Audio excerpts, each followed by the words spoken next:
2단원 두 번째 직권의 변화에 대해서 얘기하도록 하겠습니다. 우리 저번 시간에 직권, 기권, 수권에 대해서 배웠는데요. 직권을 조금 더 자세하게 배우는 시간을 갖도록 하겠습니다. 자, 먼저 우리 지각 변동에 대해서 먼저 얘기를 했는데요. 지각 변동이라는 것은 화산활동, 지진, 그리고 스코프산맥 형성, 대륙 이동 등에 의해서 지각이 변동하는 겁니다. 움직이는 겁니다. 그럼 이런 현상들을 일으키는 원인이 있겠죠. 바로 이 지각 변동을 일으키는 에너지가 있어야 되는데 그 에너지는 바로 뭐냐면 지구 내부 에너지예요. 지구가 갖고 있는 내부 에너지에 의해서 축적되었다가 급격히 방출해서 화산활동, 지진 등이 발생하는 겁니다. 그래서 지구 내부 에너지가 지표로 전달되어 축적되었다가 급격히 방출될 때 화산활동이나 지진 등이 발생한다. 이 화산활동이랑 지진과 같은 지각 변동이 활발하게 일어난 지역을 우리가 변동대라고 합니다. 화산활동이나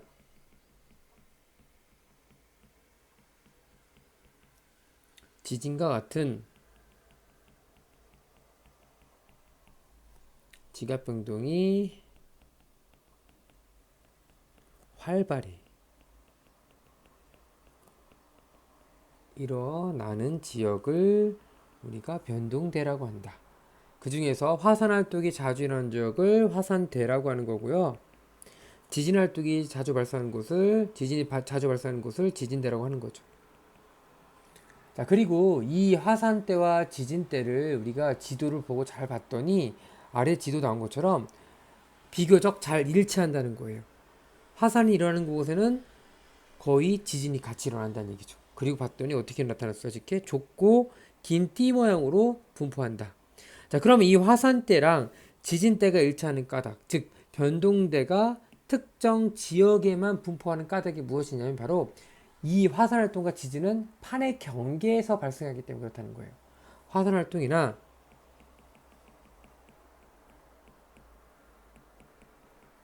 그리고 지진은 대부분 판의 경계에서 나타나기 때문에 그렇다. 경계에서 발생. 그래서 이렇게 일치하게 나타난다.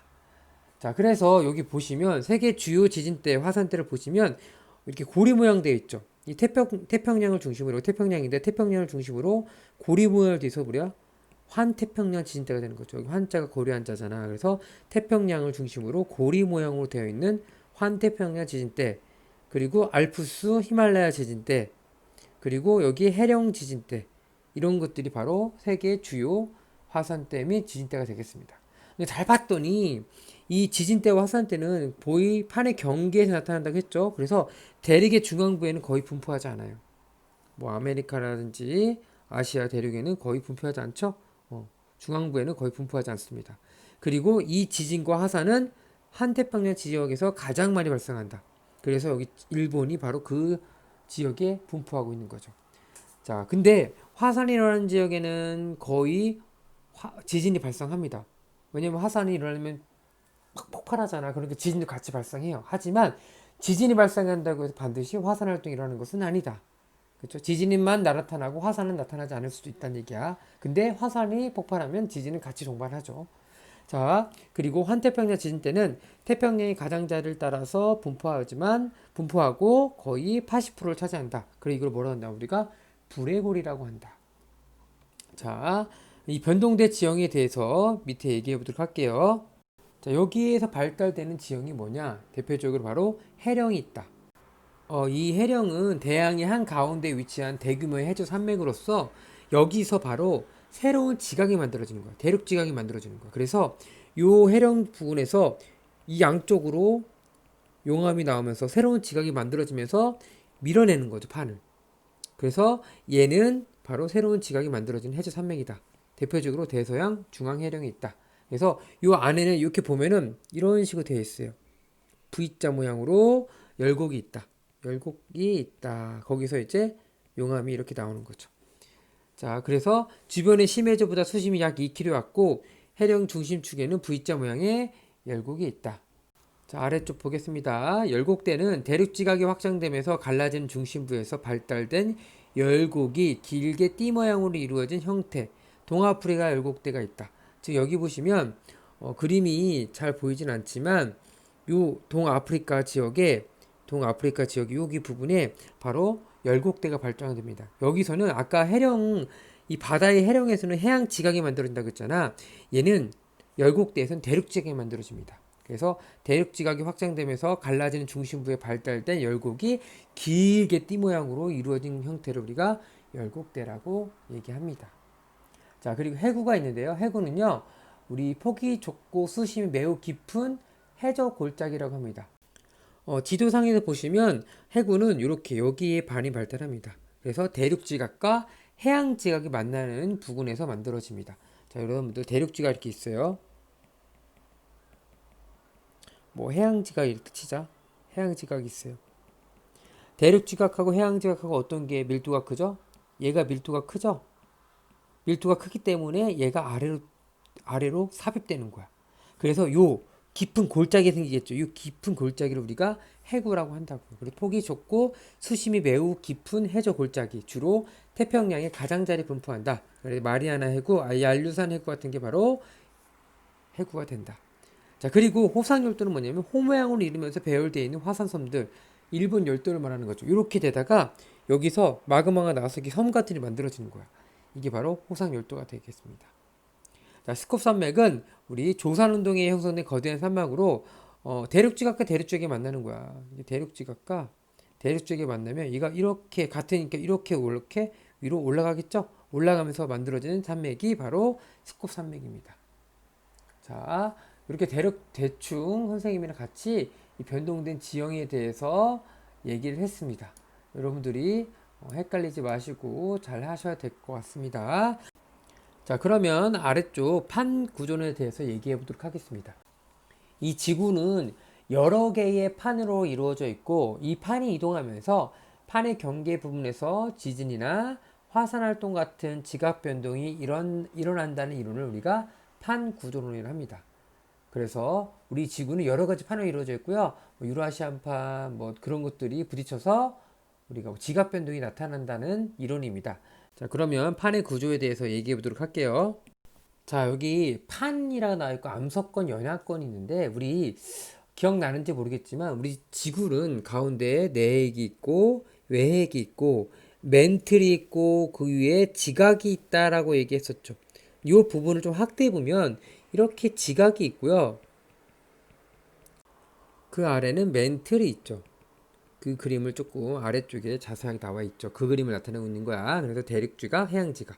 여기를 지각 부리고 아래를 멘틀이 되겠죠.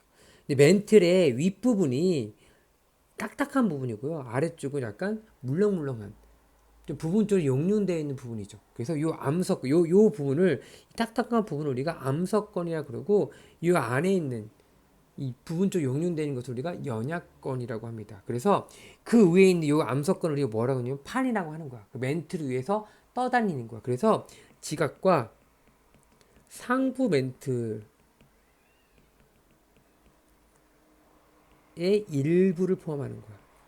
그래서 약 두께가 한 100km 정도 돼요. 그게 바로 그 단단한 부분을 우리가 암석권이라고 한다. 그래서 이 암석권이 여러 조각으로 나눠져 있고 그 각각의 조각을 우리가 뭐라 한다? 판이라고 한다. 이 암석권은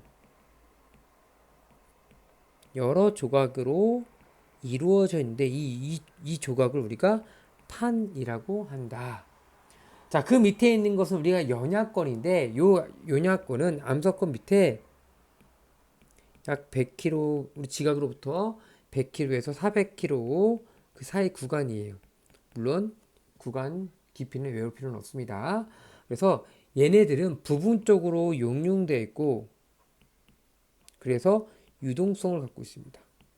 움직일 수 있다는 거죠. 그래서 그리고 이 상부와 그 하부 그 온도 차이로 대류현상이 나타납니다. 그래서 이 위에 떠 있는 암석권이 같이 움직이는 거야. 그 판이 같이 움직이는 거야. 자, 그리고 이 연약권은 암석권보다 밀도가 크겠죠. 그래서 아래에 있겠죠. 자, 이런 식으로 우리 암석권과 연약권에 대해서 우리 얘기를 하고 있고요. 자, 밑에 보시면 우리 판도 나와 있죠. 판을 크게 두 가지 나눌 수 있습니다. 바로 해양판과 대륙판. 뭐 크게 어렵지 않아요. 해양판은 해양지각이 포함되어 있는 거고요. 대륙지각은 대륙지각을 포함하고 있는 거. 대륙판은 대륙지각을 포함하고 있는 거죠. 그래서 해양판은 해양지각 플러스 상부 멘트 일부가 될 테고요. 마찬가지로 대륙판은 대륙지각 플러스 상부 멘트 일부가 되겠죠. 네, 여러분도 아까 지각할 때 그림 봤으면 알겠지만 해양지각은 얇고 대륙지각은 두껍죠. 그래서 해양판은 두께가 얇고요. 얘는 두껍다가 되겠죠. 그리고 얘는 현무암질이고요. 대륙지각과 해양지각 대륙지각 똑같아. 얘는 화강암질이 되겠죠. 그리고 얘는 밀도가 크다. 얘는 작다가 되겠죠. 코다가 아니라 크다. 자, 이렇게 해서 우리 여러 가지 판으로 이루어져 있고, 이 판이 바로 뭐 한다? 대류 현상에 의해서 떠서 이동한다는 거죠. 판이 이동한다는 거죠. 그래서 멘틀의 대류 현상에 의해서 그에 떠 있는 이 암석권 판들이 떠서 움직이는 거예요. 그래서 멘틀의 대류, 온도가 높은 부분은 밀도가 작아져 상승하고 식으면서 다시 아래로 내려오면서 온도가 낮아지면서 밀도가 커져서 하강한다. 그 위에 판이 암석권이 어떻게 된다? 떠서 대류를 따라 이동한다는 거죠. 그래서 판에 이동이 된다. 그래서 그 경계면에서 화산이나 지진대가 많이 일어난다. 자, 그래서 아래 보시면 우리 조금 더 판에 나와 있는데요. 지구 표면에는 10개의 크고 작은 판이 이루어져 있다. 당연히 여기 보시면 유라시아판, 아라비아판, 필리핀판, 태평양판, 코코스판 이런 것들 판 외워야 돼? 아니죠. 외울 필요 없어요. 그냥 우리 주변에 있는 것들만 조금 알아두면 나중에 좀 도움 되겠다. 그냥 뭐 시험에 나온다기보다도 궁금하잖아. 그래서 우리 여기 유라시아판과 여기 안에 필리핀판 그리고 태평양판이 부딪히면서 일본에서 엄청나게 많은 지진과 화산이 일어나고 있는 거죠. 자, 근데 이 판마다 이동 속도가 다 달라요. 어떤 판 같은 경우는 여기 이거 1년에 몇 cm 이동하는 거잖아요. 어떤 판 같은 경우는 뭐 1cm밖에 안 이동하는데 어떤 판은 보세요. 어떻게 이동해요? 16.8cm. 10년이면 뭐 사람 키만큼 이동한다는 얘기야. 엄청 빨리 이동하는 거죠. 그래서 이 판의 이동에 의해서 바로 지진이나 화산이 일어나는데 이 이동 방향에 따라 발상형, 수렴형, 보존형 경계로 구분한다. 그래서 이거에 대해서 우리가 또 얘기를 해야겠죠. 그 세 가지 발산형, 수렴형, 보존형에 대해서 다음 페이지에 얘기해 보도록 하겠습니다. 자, 이제 판의 경계에서 일어나는 지각 변동. 자, 발산형 경계. 이 발산이라는 것은 말 그대로 서로 멀어지는 경계야. 새로 만들어지는 거죠. 그래서 이렇게 보시는 것처럼 이렇게 멀어지는 거야. 왜 멀어지냐? 바로 멘틀 대류의 상승부로서 여기서 용암이 흘러나와서 새로운 판이 만들어지는 거야. 멘틀 대류의 상승부로 새로운 판이 형성되는 게 바로 발산형 경계다. 그래서 해양판과 해양판이 만나는 구역이 바로 뭐냐면 바로 해령 같은 게 주로 만들어지는 거죠. 해령이나 여기서 발달되는 열곡이 있겠죠. 해령을 이런 곡을 해령하고 이때 발달하는 지형을 열곡이라 부르는 거야. 그래서 얘네들은 마그마가 상승하여 그렇죠?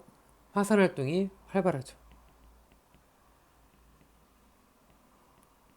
그리고 지진도 발생하는데 무슨 지진이냐면 우리가 천발 지진이 발생합니다.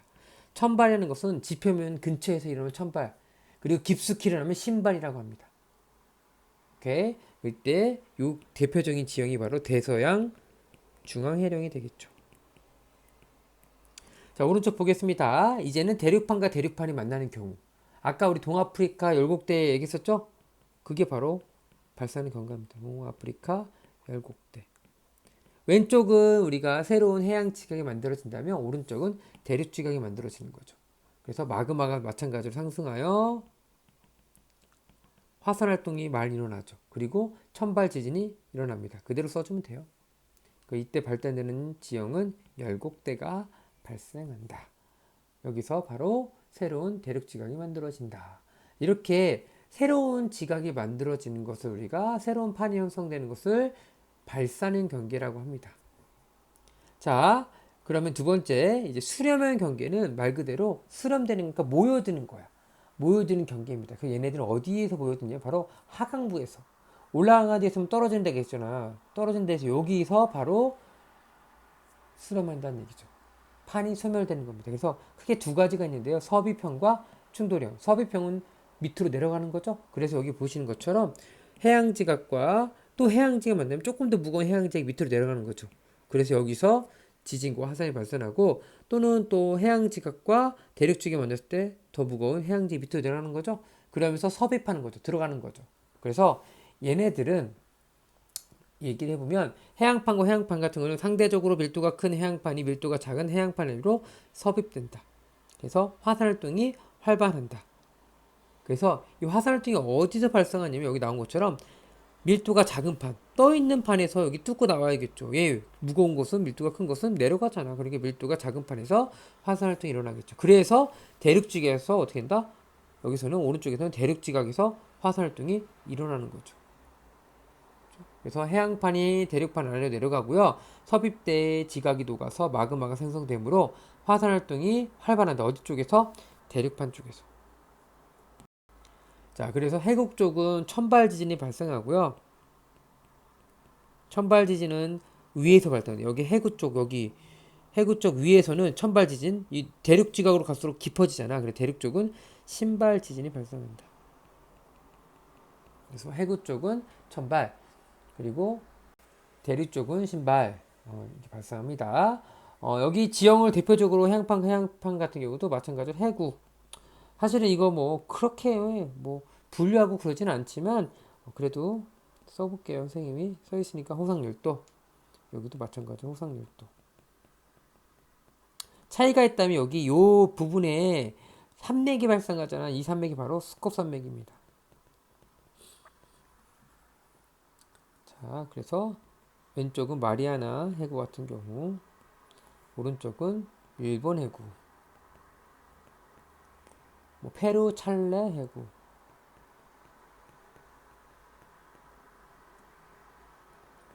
이런 것들이 바로 대표적인 지역이 되겠죠. 자, 충돌형은 대륙판과 대륙판이 만나는 거야. 밀도가 비슷하니까 위로 찌그러지는 거예요. 이렇게 찌그러진 모양 되는 거죠. 그래서 밀도가 비슷한 두 대륙판이 충돌하여 대규모 스콥 산맥이 만들어지는 겁니다. 그래서 지진은 화산활동은 거의 없고요. 지진은 천발, 중발까지만 일어나고 신발은 안 일어나죠. 신발은 밑으로 내려가야 되는데 없잖아. 그래서 천발, 중발만 발생한다. 스콥 산맥. 그래서 대표적인 게 바로 히말라야. 히말라야 산맥이 바로 스콥 산맥이 되겠습니다. 자, 이런 식으로 수렴형 경계에 대해서 얘기했고요. 자, 이제 보존형 경계에 대해서 얘기해 보도록 하겠습니다. 보존형 경계는 아까 발산형 수렴형은 새로 만들어지거나 없어지는데 보존형은 그런 건 아니라는 얘기야. 그러니까 새로 생성되거나 소멸되지 않아요. 그래서 얘는 뭐 판과 판이 서로 어긋나는 경계야. 어긋나는 것뿐이어서 뭐 생성되거나 생성되지도 않고 소멸되지도 않아요. 그래서 얘 같은 경우는 발산하는 판의 이동 속도 차이로 해령이 끊어지면서 해령과 해령 사이에 수직으로 변환 단층이 발달한다. 대표적인 예로 산 안드레스 단층이 있다. 그래서 화산 활동이 없고 천발 지진이 없다. 그래서 이런 경우야 해령이 이렇게 만들어지는 거 얘기했잖아. 해령이 이렇게 있다 치면은 이쪽으로 바로 해양 지각이 만들어지는데 중간중간 이렇게 끊겨 있다는 거야. 해령이 있고 이렇게 해령이 이렇게 끊겨 있는 거야. 이런 식으로 되는 거예요. 그래서 여기 이 부분에서 서로 어긋나는 뭐 왜 얘는 이쪽하고 얘는 이쪽 가니까 얘는 반대 방향이니까 여기서 마찰이 생길 거 아니야. 거기서 바로 화산 활동이 일어난다는 얘기예요. 얘네들은 상관없어. 얘네들은 상관없어. 왜? 같은 방향이 같이 움직이는데 여기 여기 부분에서 바로 변환 단층이 일어난다는 얘기예요. 자, 다음 페이지에 조금 자세히 설명되어 있어요. 자, 그래서 변환단층, 해령과 해령 사이에 발달한 지진대가 바로 변환단층이다. 해령을 중심으로 두 판이 서로 멀어질 때 해령과 해령 사이에 판이 어긋나는 변환 단층이 발달한다. 바로 CD 구간이 나타난다. 그리고 나머지 여기는 뭐야? 지진이 발생하지 않고 여기에서만 발생한다는 얘기예요. 이 부분을 그래서 우리가 변환 단층이라고 한다. 그래서 판의 경계에는 발사하는 경계, 보존인 경계, 수렴한 경계에 요 그림이 설명되어 있죠? 발사하는 경계에 해령, 그리고 요 사이에서 어긋나는 부분이 보존인 경계, 그리고 여기 수렴한 경계가 있겠죠. 자, 이런 식으로 직권의 변화가 지구 시스템에 미치는 영향을 이제 정리하도록 하겠습니다. 자, 화산 활동과 지진이 지구 시스템에 미치는 영향, 바로 지형이 변화하고요. 직권, 그리고 기후가 변하죠. 화산 폭발로 인해서 화산가스가 나와서 우리가 뭐 온실효과가 생길 수도 있고요. 그런 것도 있잖아. 백두산 폭발하면은 그 많은 화산재랑 그런 것들이 있어서 그 뭐라 해야 되냐면 지구 전체를 덮는데 화산재가 그래서 지구 평균 기온을 낮추기도 하는 거죠. 자, 그리고 쓰나미가 즉 해일이 발생해서 수권에 영향을 주기도 하고요. 또 당연히 우리 생물에게 영향을 주겠죠. 자, 이렇게 자연과 인간의 환경적, 사회적, 경제적으로 영향을 미칩니다. 그래서 밑에 보시면 조금 더 디테일하게 피해와 이용이 나와 있는데요. 화산 활동 같은 경우는 우리가 지각의 약한 부분을 뚫고 상승하면서 화산 분출이 발생되죠. 그래서 용암, 농경지나 건물 등을 뒤덮고 산불을 일으켜 인명과 재산 피해가 발생한다. 그리고 화산기체 같은 경우는 산성비를 내리게 하거나 토양을 산성화시켜서 생태계에 피해를 주기도 하고요. 화산 쇠설물 같은 경우는 용암에 섞여 지표를 따라 흐르다가 산세태가 발생하고 그래서 직권에 영향을 준다. 그리고 화산재, 햇빛을 가려 지구의 평균 기온을 낮춰주고 기권에 영향을 주고 또 이것들이 항공기 운항에 방해되므로 물류 수송에 차질이 생겨서 경제적 피해도 발생하게 만들죠. 근데 이렇게 피해만 주는 것도 있지만 이용되는 경우도 있다. 바로 뭐냐면 이 무기질이 풍부한 화산재가 쌓여서 토양이 비옥해진다. 그리고 이런 것들을 이용해서 우리가 온천, 관광 잔호가 이용될 수도 있다. 또 지열을 그 열을 이용해서 온수나 난방을 하고 전기를 생산하기도 한다. 자, 여하튼 이 화산 활동의 피해를 줄이기 위해서는 화산 주변에 제방을 쌓는 거죠. 그 용암이 우리 사람한테 안 가고 뭐 딴 데로 흘러가게 만들 수 있는 제방을 쌓는다든지 분출기 주변에 댐과 수로를 건설해서 뭐 또 용암에 물을 뿌려서 흐름 조절하기도 하고 그런 식으로 대책을 세우고요. 지진 같은 경우는 지구 내부 에너지가 갑자기 방출되면서 진동이 일어나는 거죠. 우리 얼마 전에도 지진 발생해서 수능 연기되고 했었잖아요. 몇 년 전에. 그렇죠? 그래서 이 지진은 지표면이 갈라지면서 도로, 건물, 교량 등이 붕괴되기도 하고요. 산사태가 일어나 바로 인명, 재산 피해가 발생되기도 합니다. 자, 그리고 가스만 파괴로 지진에 의해서 가스가 파괴돼서 가스 누출, 또 합선이나 누전으로 화재가 발생되기도 하고요. 또 쓰나미가 발생해서 많은 사람이 또 죽게 만들기도 하죠. 자, 이용하는 거는 사실은 뭐 피해가 더 크지만 그나마 이용했다라는 측면은 뭐냐면 지진파를 분석하여 지구 내부 구조나 내부 물질 연구를 할 수 있다는 거죠. 우리 지진파 P파, S파 배웠죠? P파와 S파의 매질에 따라 속도가 달라지고 막 그런단 말이야. 그래서 그 내부 구조랑 내부 물질을 연구할 때 쓰이고요. 그리고 그걸 이용해서 또 지하 자원이 매장된 지역을 찾을 수 있고 또 댐, 도로, 건물 등 건설에 적합한 장소를 찾을 수 있습니다. 대책으로는 인공위성으로 지형 변화를 관측하고 지진계 설치하고 또 건물에 내진 설계를 적용하고 또한 안전 교육 시행을 하죠. 지진이 일어나면 어떻게 하는 거예요? 뛰어나가면 돼? 안 되죠. 어떻게 하면 돼요? 1차적으로는 여러분 같은 경우는 책상 밑으로 머리를 숨기고 몸을 숨겨서 머리를 보여야 되죠. 그리고 나서 지진이 멈추고 나서 움직여야 돼. 지진 날 때 움직이면 큰일 납니다. 왜? 위에서 머리 떨어져가지고 머리 다치고 그럴 수 있단 말이에요. 그래서 지진이 발생하면 일단은 근처에 책상 밑이나 머리를 보호할 수 있는 구역으로 간 다음에 끝나면 바로 이동하는 거야. 알겠죠? 여하튼 이런 식으로 선생님과 함께 이렇게 얘기했고요. 이 지구 시스템 내용이 어렵지 않기 때문에 여러분들이 잘 정리해서 공부하시고 우리 오프라인 수업할 때 문제 관련된 문제 풀어볼 테니까 다 풀어갖고 오세요. 아마 진도 다 나가고 다음 주는 아마 다 여러분들 문제 풀어야지 될 거야. 선생님이 검사할 거예요. 숙제 검사할 거야. 분명히 얘기했어요. 다음 주에 수업 시간에 우공비 2-2 직권의 변화 숙제 검사 할 겁니다. 여러분들 꼭 풀어갖고 오시고 못 들었어요, 안 풀어왔어요 그러지 마셔 그렇게 하지 마세요. 점수 깎입니다. 이상 여기까지 마치도록 하겠습니다.